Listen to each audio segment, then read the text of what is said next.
Good evening, good afternoon, good morning, depending on where you are on this fast forward planet, wrapped in all these layers of turbulence, lots of uncertainty, lots of consequential things going on of all kinds. And I try on Sundays, on this Sunday Sanity variant on what I call Sustain What, to pull back from the headlines just a little bit and skip the dueling pundits and talk to people who are creatively making their way through their lives, engaging and sharing with others. And two of them are scheduled to be on the show today. And with me right now is my friend Andrei Codrescu, the poet and provocateur and creative soul on all cylinders. He's from Romania originally, Transylvania, I think, right? Is that right? Yep. That's pretty cool. And you have a new book of poetry out Yes. with a very apt title for these times. Hold on, I'm gonna show everyone how to live under fascism. So maybe you could explain a little bit why you are the kind of person who could write poetry that's sort of a recipe for how to live under fascism. Well, I was born under an authoritarian regime, a communist regime in Romania. Our dictator was Nicolae Ceausescu. In 1989, he was found by justice and executed. Um, and I came to the United States in the late 60s and found a wonderfully troubled country then, but a lot less threatened than it seems to be now. And uh, I've found a kind of freedom of expression. I mean, I was maybe too loud when I came here because I couldn't speak in Romania. We were all whispering, it was a world where everything was done in whispers. Yeah, And then I came here and, I said whatever I had to say, but now then the time got darker again, and the war in Ukraine started to threaten Romania, which is in the neighborhood, and Putin seemed to exemplify the ultimate dictator and walking on the footsteps of Stalin. And I became very engaged again in the politics. And then this country uh, has seen a tremendous change. So I feel like it's time to recall my youth and childhood and all the feelings I had then, and it is time again to think about what it's like to live under a regime of that kind. absolutely. So John McEuen is in the studio here. John, Yes, sir. how are you? I'm good. I'm sorry I'm late. That's okay. I It is a couldn't. Sunday, Yeah. I. and Oh. that's okay. We are all What's my alarm? Okay. telling you you're late. Yeah. No, just kidding. Well, John McEuen, it's a pleasure. I met you briefly, I think, at the Town Crier in Beacon, New York, years ago, but you wouldn't have remembered. But you're in my head just from all the wonderful music you've made over the decades. And we'll get into that in a minute. But I wanted to introduce you to Andrei Codrescu, who's a poet Hello. who has been on the circuit for decades, had emigrated from Romania to Detroit, I think, first. Was that your first Yes, stop? yes. Hmm. Right as Detroit was on fire? Or I don't know. You left Romania with the dictatorship and you moved here into the turmoil of the 1960s. So Yeah. you both went through the 60s in different ways. Yeah, it's good to meet you, John. You're part of my musical education when I came to the United States in 1967. I hope you don't sue me for malpractice. Hardly. Uh, So Yeah, John, Andre was just explaining a little bit about that trajectory, and yeah, John, maybe you could talk a little bit about how you became a little bit of who you are in that same period, the '60s. What was going on? There was all kinds of music happening. What tugged you into that hybrid world you had with Nitty Gritty?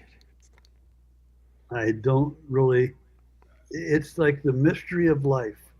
How did bluegrass come into my thoughts? When I was 17 and a half, somebody said, "Hey, you want to go to this club and see a group called the Dillards?" I went, "What's a Ah, Dillard?" I didn't know. And I went and saw the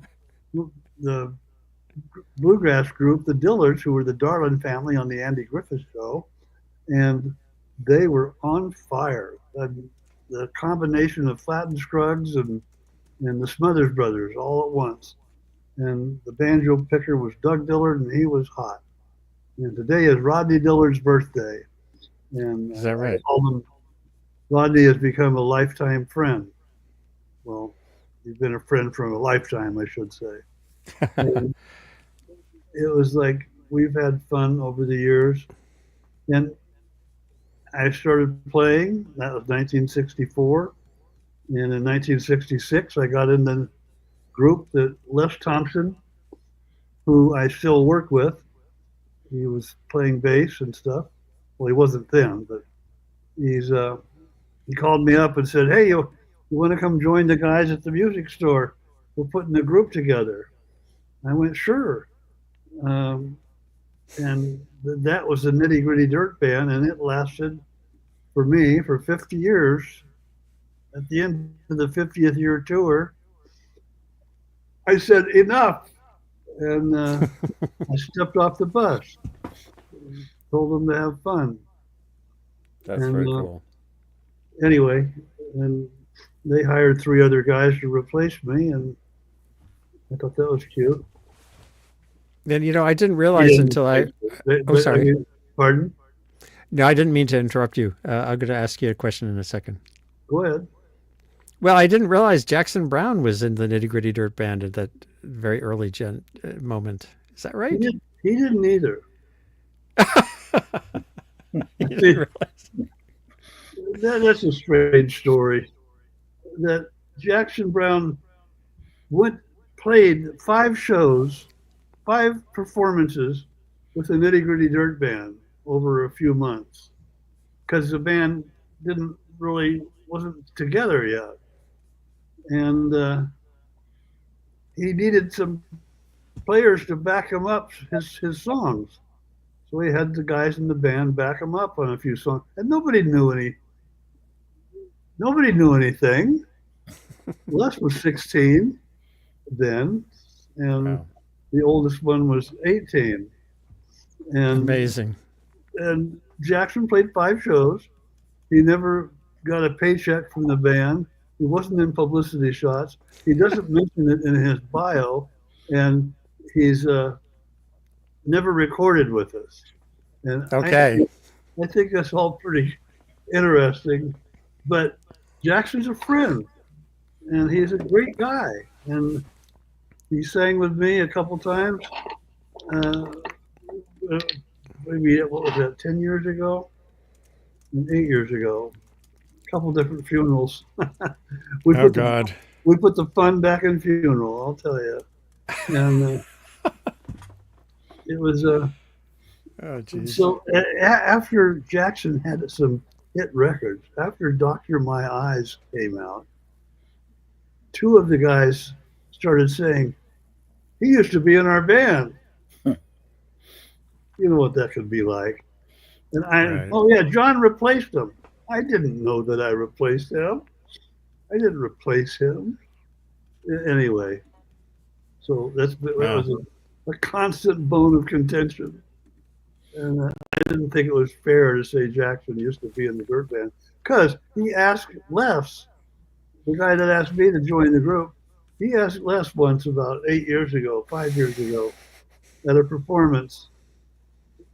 Jackson was backstage with Les, and he said, "Les, let me ask you something, Les. I wasn't in the Dirt Band, was I?" So how did? I don't think, didn't you guys back me up sometimes, but I was never really part of that group, was I? Anyway, So how did you? What kept it? I'd say stuck more toward the tradition than like the rock, because everything was pushing in that direction. couldn't play Um, rock and roll. oh, okay, No, that makes it easy. no, we didn't have a drum set. We didn't have an electric bass for the first Interesting. year and a half. Used a wash tub bass and all acoustic instruments. And did a lot of folk music, folk rock, bluegrass. Les Thompson played mandolin. I played banjo. And thankfully, that was a good part of the show when we got to the bluegrass. And the good time music was fun. And it was the folky, the folk rock. After we played a couple years, we started getting instruments that plugged in and you could turn up and you could be heard. Right. And my brother was managing the group. I remember he asked one of the guys one time, "What would you do if I bought you a set of drums?" And he said, "I'd throw them in the ocean." Well, I'm still glad. I'm glad it all came together because that album in 1972, the 3 record set. I wouldn't say it changed my life, but it did tug on me right when I was ending high school in Rhode Island and learning guitar and That's the blues fantastic. and folk, and I just devoured that album along with other stuff. And luckily in Rhode Island we had. I never, I never went to the Newport Folk Festival, but there was enough Oh, wow. other stuff going on that we just were immersed in that music, and it stayed a meaningful part of certainly my life, and as a musician too, on the side. And did you have any sense at the time that that particular album was going to become kind of like a landmark, a sort of a milestone kind of thing? I didn't realize at the time, before we went in the studio, that this dream I had coming true was going to happen and it was going to be timeless, evergreen, whatever you want to call it. Mm-hmm. My brother produced that. He was manager and producer and photographer. He shot all the photos that are on the album, and and it's just really neat. See, I wanted to. When I started playing, I wanted to record with Earl Scruggs. That was my main thing. Although the Dillards got me going, I wanted to record with Earl Scruggs. And he came to see us one night in Nashville Mm-hmm. at Vanderbilt University with the whole family in 1970, October, November, December, no, it was November. And 6 months later, I asked Earl if he would record with us. And he said, "I'd be proud to." And the next day, Doc Bossman was playing the same club that Earl had been playing. Earl was playing with his sons, Randy and Gary, Stevie, and Vassar Clements. And anyway, Wow. Doc was playing there, and I asked Doc. And he said, "Well, if Earl's going to be there, I want to pick." And so he was, and he did. And along Boy. the way, Earl helped us get the other players. My brother got Merle Travis. I got Earl and Doc. Bill got Merle Travis. Earl got Maybelle Carter. And we all got Roy Acuff. And Earl's wife, his manager, Louise, got got Jimmy Martin. And, Wow. and Bill got Norman Blake.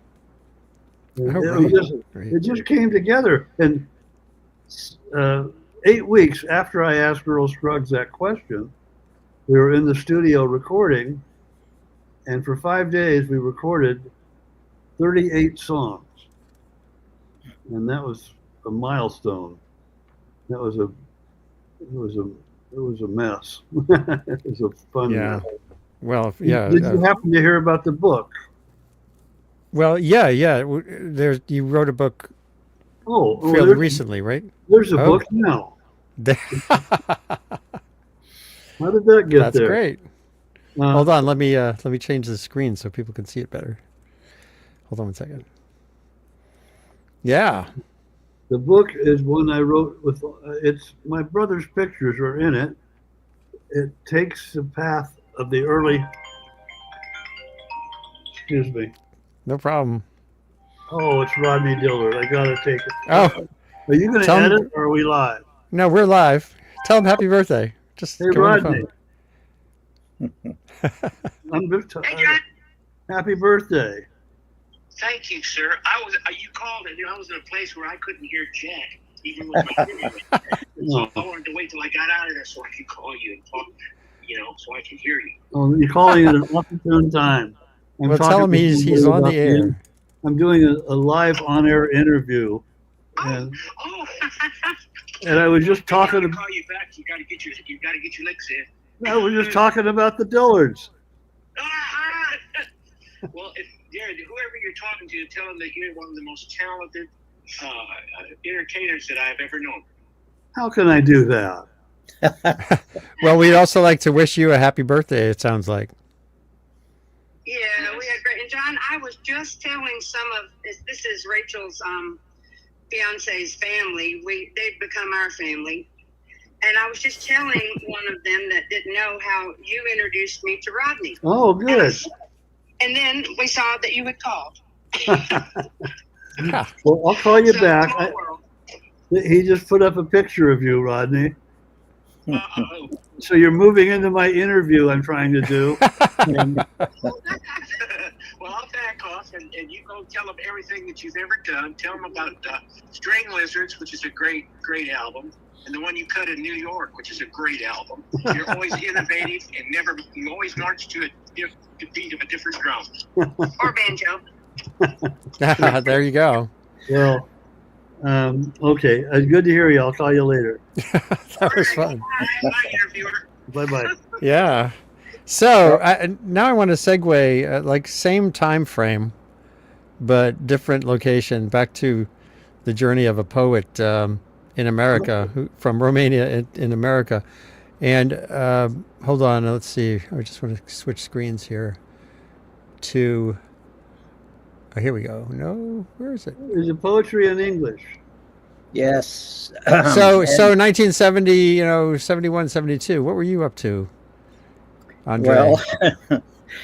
Well, I was 19 years old, and I just learned to type my poems on the typewriter, which I thought was a big leap from using my hand, because my friend had a typewriter, and he said, "Well, it's time for you to write your poems on the typewriter." And I stood there frozen, and I thought this was the public voice. If I touched that typewriter, I would have to speak to other people except myself.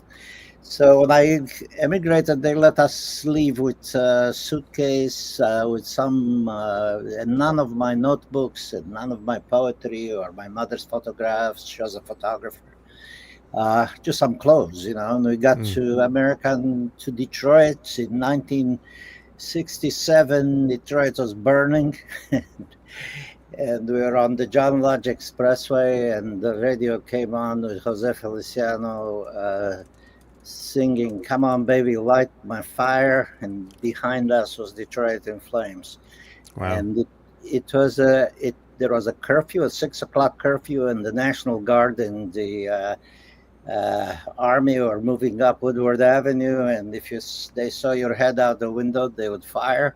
So I came from a nice little peaceful communist country to Detroit, Michigan in 1967. So it made you feel right at home in a way. Which was very exciting, actually, because, I was 19 years old and I thought things were happening. So I thought this was a good time. And, I went to John Sinclair's Writers and Jazz Workshop in Detroit, and I learned about some of the American poets, and I listened to some of the music, but it was still a black and white world, you know. And then in about at the end of '67, it turned into color.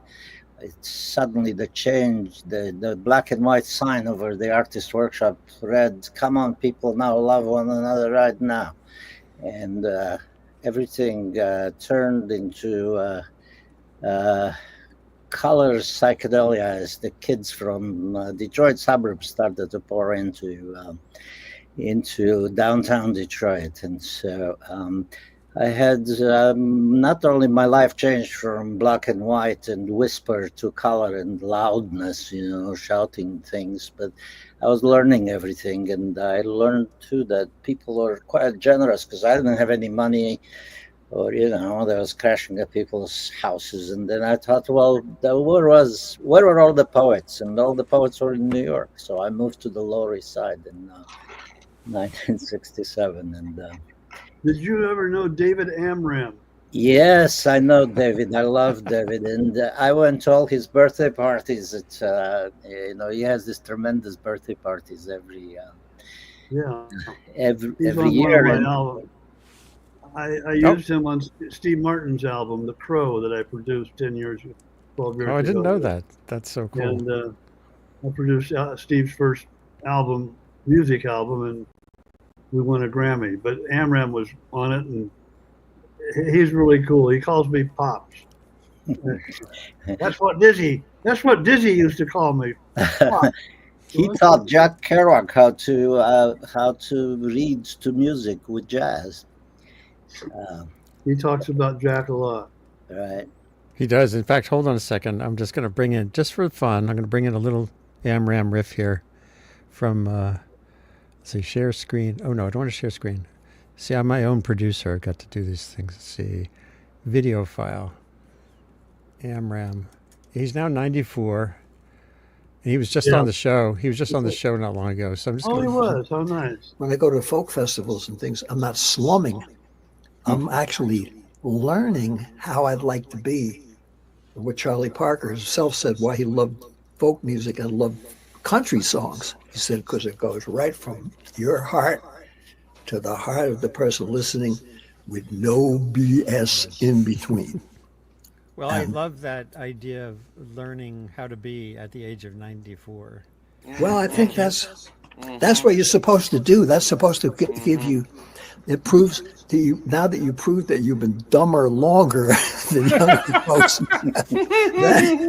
then you say, geez, I better figure out something before I leave the planet. He's just such a great guy. And here we are. You guys are a little older than I am, but we're all getting into that zone of life where staying creative, staying engaged gets interesting. Whether you're either thinking, why do I keep going, or you just keep on plowing forward like you both do, which is cool. And Amram is just truly one of a kind. I mean, Pete Seeger was too, but yeah, and he still is one of a kind. I ran into him in an airport somewhere 2 or 3 years ago. No, actually it was before the pandemic, so 5 years ago. And here's, he had all these beads on. He's like jangling and carrying all kinds of weird objects, running through the airport probably at age 88. I want to grow up to be that. Yeah. I'm sorry. Yeah, he's one of the oldest young people I know, or youngest old people, and older people. I tell people he's the oldest teenager you'll ever meet. That's true. Before we leave the Steve, Andrei, dive in on that. Well, I was reading my poetry in New Hampshire. So it was in winter, and everything was frozen and cold, and this place was dark. And David was there. I didn't see him, and then I heard him. He started to accompany my reading with there's a piano and also his flutes, and I didn't know where that music was coming from. Then I immediately lightened up, and the place got a lot better. Yeah, so I don't want to leave the Steve Martin thing. So when you were in high school, John, he was also, and you both applied for some job at Disneyland, and that's how you met. And then At 16 you, years old, we were both trying to get a job at the magic shop in Disneyland, and we that's so succeeded. nuts. I celebrated by having a tuna sandwich in Tomorrowland. That was my prize. And we worked there for 3 years. Music wasn't part of our life yet. And it was about a year and a half into that the banjo came along, that I went to see the Village. And then I went to my senior year of high school. And then, yeah, that's where I got to know Steve. And Yeah. oh, you got that screwed up. Well, you ended up on the Tonight Show when he was guest hosting at a certain point. Was this after Will the Circle Be Unbroken had already come out? Do you recall offhand? Yeah. Let me just play it for a second. Go ahead. It's pretty funny. And he's a close personal friend of mine, but there's some information on here. They'll be appearing, they're the first of all, the Nitty Gritty Dirt Band is the first American rock group ever to tour Russia. And on February 27th, a week from tonight, on Monday, the Nitty Gritty Dirt Band will be appearing at the Dorothy Chandler Pavilion in LA. They're going to be recording a live album there, and I'm going to play down there a couple of songs with them. I'd like to introduce John McEuen, Nitty Gritty Dirt.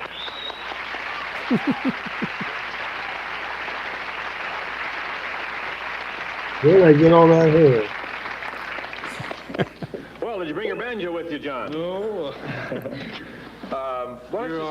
It's like you say, Steve's a good old friend of mine, and thanks. I got friends I haven't even used yet. You know? I love that line. Anyway, how you doing? Play a song. Okay, thank you very much. And now we're going to go on. Thank you. No. Well, John is one of the best banjo players in the country, by the way. Not very good in the city, of course, but I want to... Go, play. This is a song that I learned from my grandfather. It's no. It's called my grandfather's clock.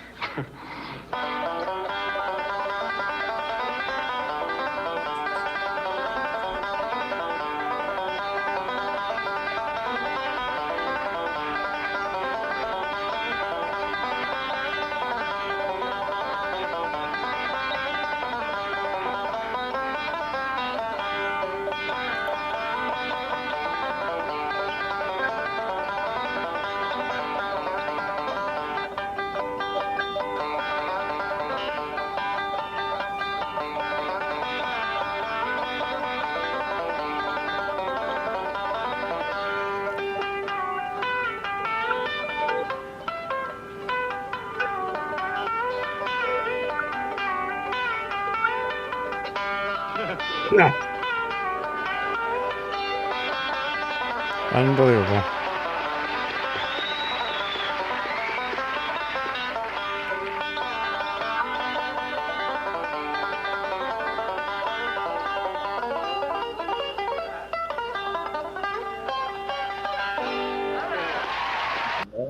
Insane. I tell you, that's really something. So, and you and he again are still in touch, and he's actually become really significant player in the in the genre. Now he's a touring. Is it because now he can enjoy more time to do his banjo playing? I know. I mean, he was doing it all along, but now he seems to really be out there with some really leading ensembles and stuff. He uses the banjo quite well, and Yeah. the way I would hope he would. He tours a lot with a group called It's Allison, no, not Allison Brown. she's doing some dates with him now, but Yeah. the Steep Canyon Rangers. And anyway, he's doing really well with his music, and he's still funny. He didn't think he'd go on the road again when I started working on this album. Steve, you're gonna have to get out there and play with these. What am I gonna do? Go out with an arrow through my head? No. Anyway, he started playing a few dates, and you realize that when you do music, you've got 3 or 4 minutes that you don't have to think about anything but the music. And you're playing, and you can think about what's going to happen next. And you really got into it. That's true. It's an important thing about playing and performing, distinct from recording. Being out in front of audiences and just playing the thing is a very special thing to do. Same thing with poetry. Andrei, you perform publicly? You do poetry readings, Andrei? I do, and it's a different thing. I mean, a lot of people now just write poems to perform, but I didn't. I mean, I didn't imagine an audience. I mean, every poet, has an audience for an audience. But I never thought of it that way. I mean, it was when I started. It was a bit of a subversive thing to do, and it was a thing that wasn't going to be approved by anybody older because you didn't make any money, you didn't make a career out of it, and so it was kind of a crazy thing to do. So it was either a sideline for some people, but Romanians love poets, so I learned in school already that we had great poetry. And, so yeah, I perform it, but it's always another activity, than writing. Very distinct. Yeah. Yeah, I mean, I was wondering Andrei, if you could read something either from the new book or sure. if you have something handy there. That's. And while you're looking one up, I want to tell John something funny that I learned on this show from you years ago. When I had Andrei on the show early in the pandemic, he had this habit. There's a name for it, where you take up a book, preferably the Bible, and you turn to any one page, and you read a line. Andrei, what's that process called? Well, it's the Bible opening is bibliomancy, but we just call it oraculation. You just open a book and you ask it a question, and if it answers the question, it's a great book. If not, you can put it back on the shelf. Right, that's it. So if you have a question in your head, just open a random book to any page, look at a line, and your answer is probably there somewhere. What do you have? I'll read you a poem. It's called "Passing Pipes Along Peace Fire." When I was a hippie, and I was never a hippie, it sounded like happy. And I was anything but. I was occasionally ecstatic and often angry. But one time in San Francisco in the mid-20th century, in a house of silent vegetarians at a commune in the Haight, I held hands with two jeunes filles en fleurs, who were the reason I was a hippie, and sucked deeply on a pipe still wet with the golden saliva, the foam of Aphrodite, on my left and on my right. And I regretted eating the kale and brown rice because they nearly obliterated the taste of their divine lips. But the trace was enough to keep me up all night in a kitchen chair at a window covered with paper flowers, writing a poem in French in the hope that one of them would slip out of the communal bedroom and tiptoe to me and ask what I was writing. And I imagined that she sat on my lap while the sap of poetry met the foam of her. And this is what happened. They both came out of the bedroom and tiptoed past me to some German guy sleeping with his head on the other windowsill, and they coiled like serpents around him and made godly music. He was a real hippie. I was just a poet writing in French. It creates a nice little picture. It does indeed. I wasn't sure. When I started reading that poem, I wasn't sure it was, okay, but I think it is.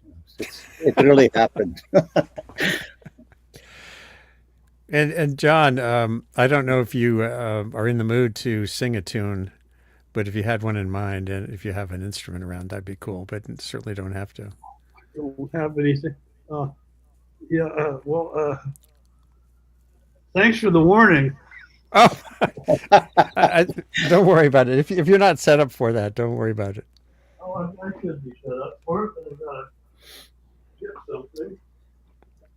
Well, that's the danger of oracular reading, is you can always open it to a poem that may not be actually appropriate for the vast masses watching us.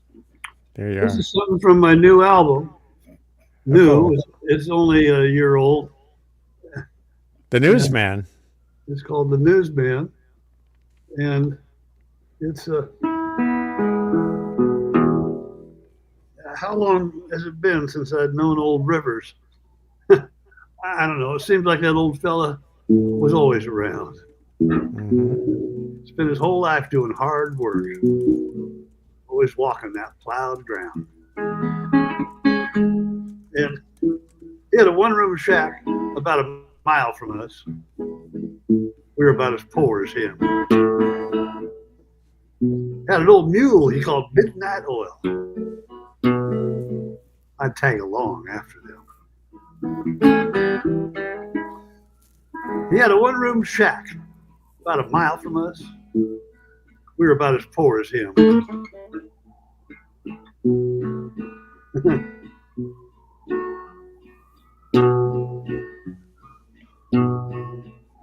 Yeah. He'd plow his road straight and deep. I'd follow along there behind, busting up those dirt clods with my own two bare feet. Yeah, old Rivers was a friend of mine. Well, the sun would get hot, and that mule would work. Old Rivers had finally said, "Whoa." He'd lean back on his plow and talk about there was this place he was going to go. He'd say, "One of these days I'm going to climb that mountain, walk up there among the clouds. Yeah, where the corn is growing and the cotton is high, and there ain't no fields to plow."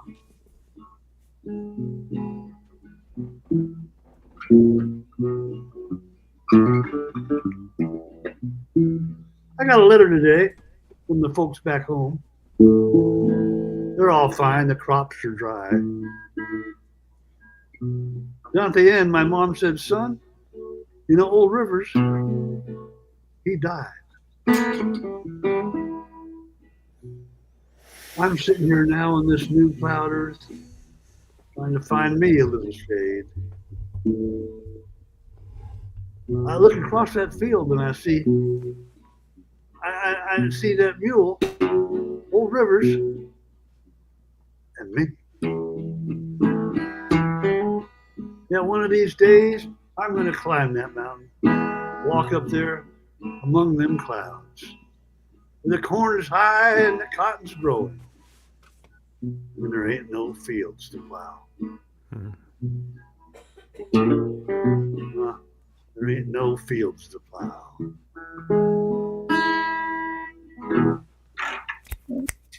Anyway, That's beautiful. that's It's a really cool song. it's really weird. This album is all stories, all talking stories with different types of my music behind each cut, and some of it is, well, it's just you have to hear it. No, I plan on it right now. I had not heard about the release of the album. That's really, really beautiful. It remind me a little bit of, sorry, Go Vince ahead. Vince Bell. He's a Texas-born songwriter who now lives in Santa Fe. He's done a couple albums that are similar to that in that sense of being personal and poetic and Well, some of still them, musical. some of the tunes are poetic, but they're like, did you ever sit straight up in bed with something circling around your head? It's what it is. It whizzes by and it's just one pesky little fly. Shake your head, twitch your nose, settle down to sweet repose. Then when you're just about to doze, fly trouble. Buzz, buzz, buzz, goes that busy little fly. Buzz, buzz, buzz, he's taking off and high. So you roll a paper nice and tight. Wait around for him to light. But there's a fly that's living right. Buzz, buzz, buzz. Anyway, Ah, that's great. a Hank Williams piece from Luke the Drifter, when Hank called himself Luke the Drifter and did Talkin' Blues. That was a Hank Williams tune, that one? Yep. He didn't write it, but he performed it and recorded it. Hold on, I gotta do a song for you very quickly. Hold on.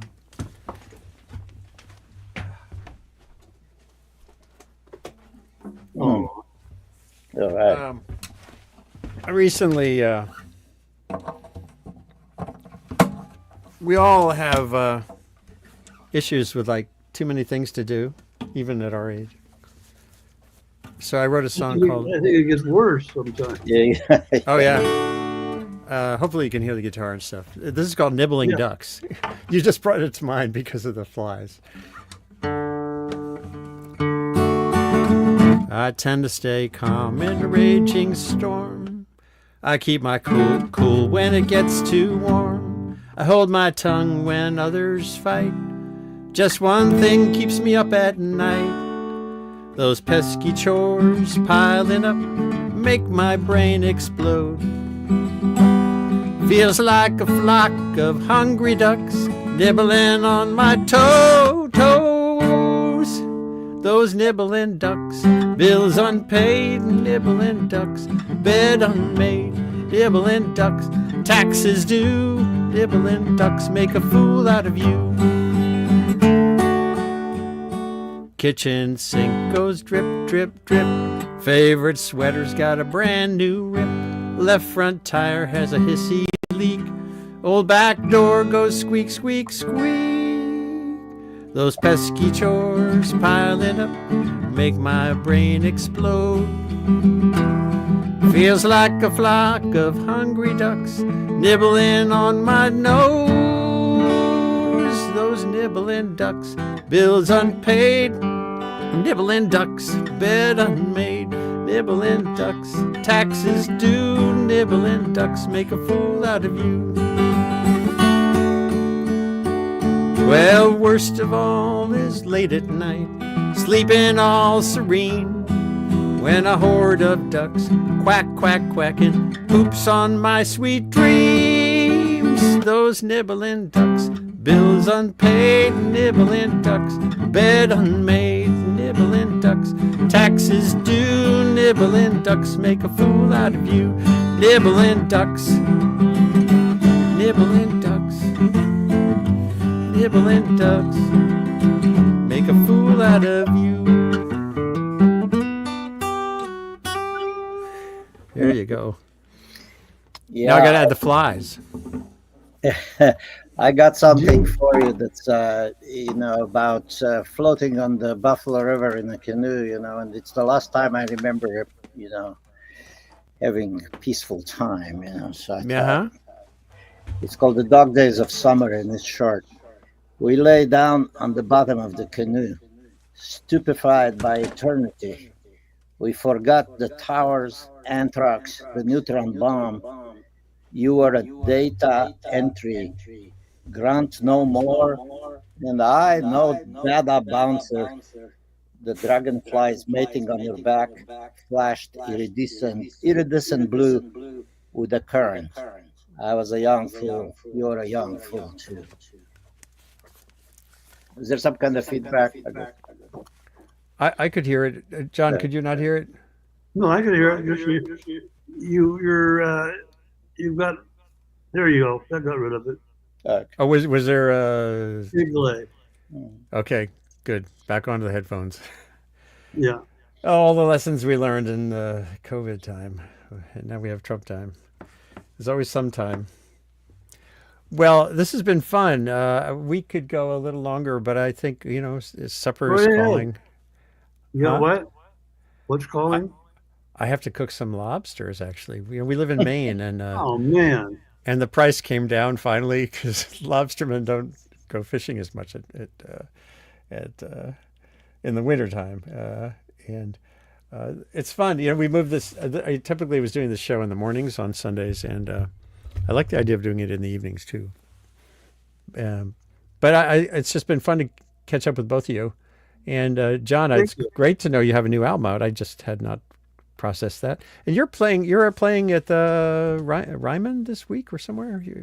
I'm doing the Grand Ole Opry June 8th, and doing a couple songs and playing on a big show, and then June 12th I'm playing in Tinkerton, New Jersey. Wow. Tinkerton, New Jersey. Funny little town name, but it's a neat place called Lizzie Rose Music Hall.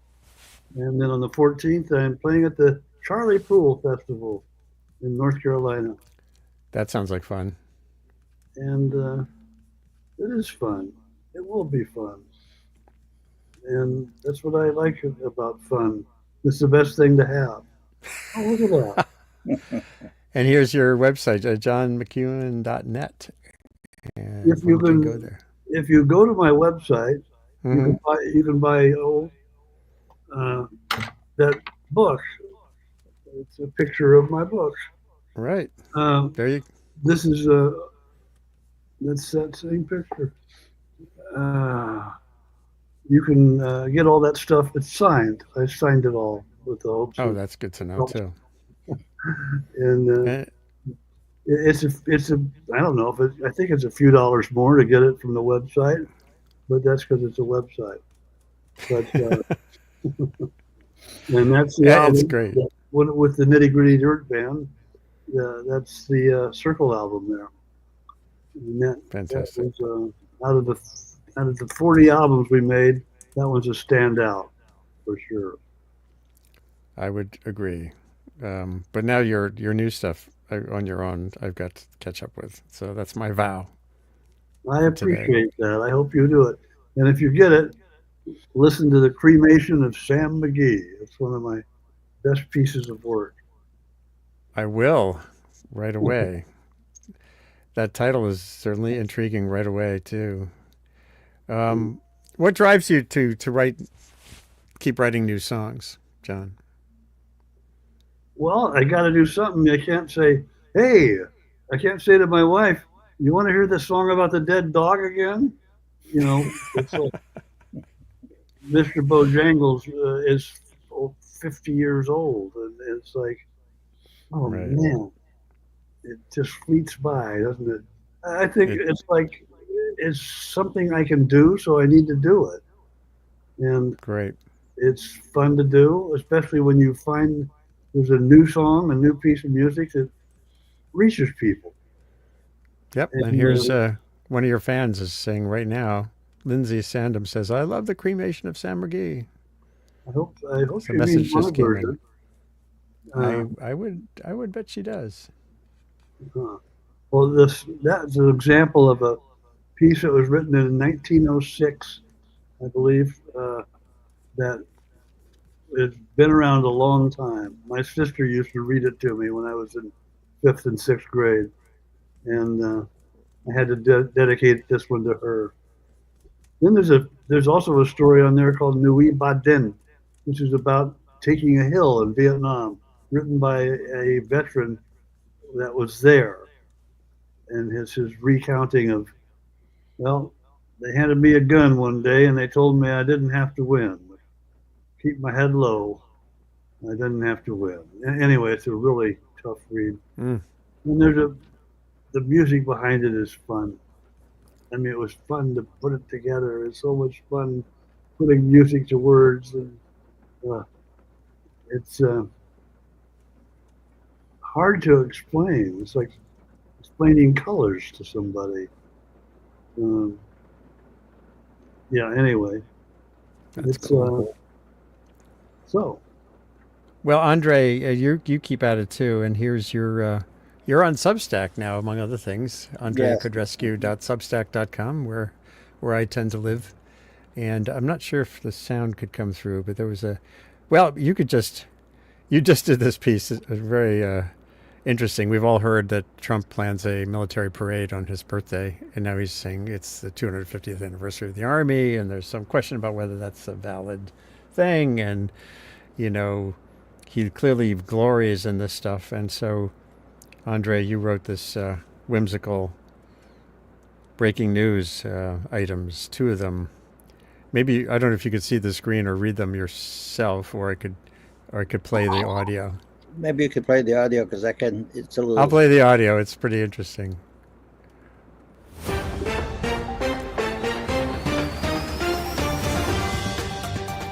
Breaking news. A massive military parade planned in Washington next month will cost an estimated $25 million to $45 million and will involve dozens of warplanes, hundreds of Army vehicles, and thousands of soldiers from across the country. It will be held June 29th, the day of President Trump's 79th birthday. The Washington Post, May 15, 2025. Newer breaking news. The Arlington Cemetery Office announced a massive counter-parade of military ghosts killed in World War II, Vietnam, and Iraq. This will involve thousands of uniformed corpses, downed jets with pilots still in them, burning tanks, and untold mobs of enemy soldiers and civilian casualties holding signs in dead languages. This counter-parade will use its supernatural status to shadow the live soldiers, new jets, and Army vehicles in the planned parade on June 29th. Arlington News, May 16, 2025. Advice to the Commander-in-Chief from... Wow. So, but, it was June 14th. I think there was I read that somewhere and, there was a little mistake there. So June 14th is the planned parade. But, I want to close with some good news. There was good news from Romania that there are two candidates. One was a fascist, and and the other was a pro-European, pro-NATO, anti-Russian guy with progressive ideas, and he won. His name is Dan Nikushar, and that is really a cause for celebration. And at least in Romania and maybe in Poland, we'll see some progress in this darkening world. And maybe in the USA eventually. Oh, I hope so. It was great. Yeah. Thank you both for being here today. This is Sunday Sanity, evening edition, the first evening edition of Sunday Sanity. And John McEuen and Andrei Codrescu are finding hope and fun and creativity amidst all the changes we face, drawing on tradition and drawing on just their hearts and their skills. Great to have you both together and great to introduce you. And it's really fun to have the cross-fertilization of our mutual friend, David Amram, who's... No, like I said to my mom, thanks for having me. On that note, have a good night. Yes. The lobsters are calling. Thank you. Oh, man. I wish. Sorry. Come on anytime. Come and play. Come and get a gig up here in Maine, in Bangor. We can... We'll bring you out to the shore and have a feast. All right. Take care. All right. Take care, both of you. Bye. Thank you. All right.